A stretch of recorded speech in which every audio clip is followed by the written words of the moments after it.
Lesson 35 books and authors, पुस्तकें और उनके लेखक।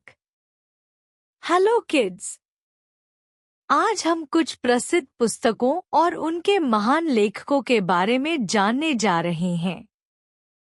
किताबें केवल शब्दों का संग्रह नहीं होती, बल्कि वे ज्ञान, अनुभव और सभ्यता का दर्पण होती हैं।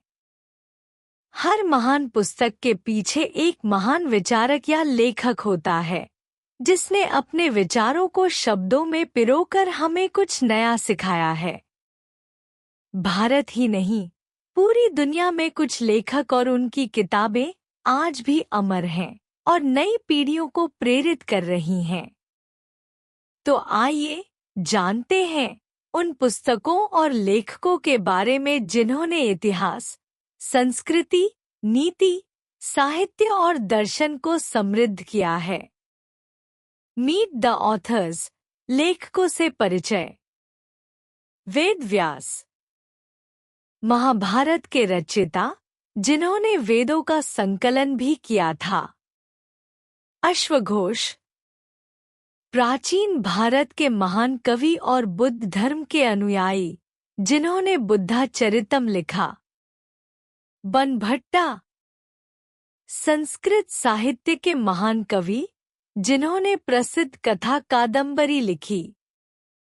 सूरदास, हिंदी साहित्य के भक्तिकालीन कवि, जिन्होंने भगवान कृष्ण के प्रति भक्ति से भरे पद सुर सागर में लिखे। कबीरदास, संत और कवि, जिन्होंने सामाजिक सुधार और अध्यात्म को बीजक में व्यक्त किया। अल-बेरूनी, एक फारसी विद्वान जिन्होंने भारत पर आधारित पुस्तक किताबुल हिंद लिखी। पीटी विष्णु शर्मा, पंचतंत्र के लेखक, जिन्होंने जानवरों की कहानियों के माध्यम से नैतिक शिक्षा दी। कौटिल्य, चाणक्य, महान राजनीतिज्ञ और अर्थशास्त्री, जिन्होंने अर्थशास्त्र लिखा।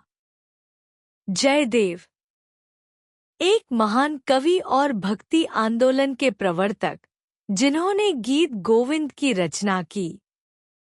रबींद्रनाथ टैगोर, नोबेल पुरस्कार विजेता कवि और लेखक, जिन्होंने गोरा जैसी महान कृतियां लिखी। एरिस्टोटल, महान यूनानी दार्शनिक, जिन्होंने पॉलिटिक्स पुस्तक के माध्यम से राजनीतिक विचार दिए। प्लेटो, यूनानी दार्शनिक, जिन्होंने रिपब्लिक में आदर्श राज्य की कल्पना की। Understanding famous books and their authors.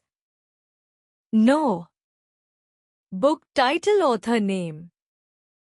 एक महाभारत वेद व्यास, 2 बुद्धाचरितम अश्वघोष, 3 कादंबरी बनभट्टा, 4 Sursagar Surdas, 5 Bijak Kabirdas, 6 Kitabul Hind Al-Biruni, 7 Panchatantra PT Vishnu Sharma, 8 Arthashastra Kautilya, 9 Geet Govind Jayadev, 10 Gora Rabindranath Tagore, 11 politics Aristotle, 12 republic प्लेटो।